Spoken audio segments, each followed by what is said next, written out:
สบายดีหรือเปล่ากินข้าวแล้วบ่คนดี อยากรู้คนอยู่ทางโน้นยังคิดทอดคนทางนี้อยากฟังถ้อยค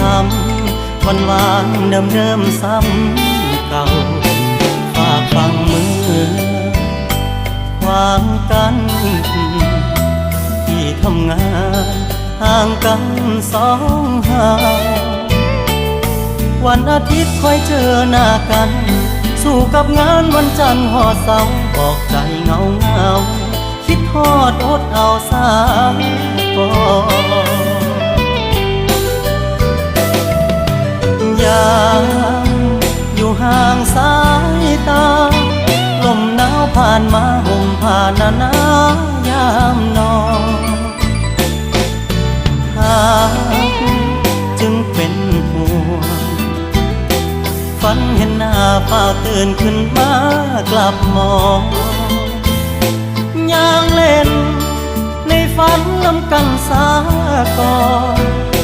เก็บรักษาสัญญาของเฮาเอาไว้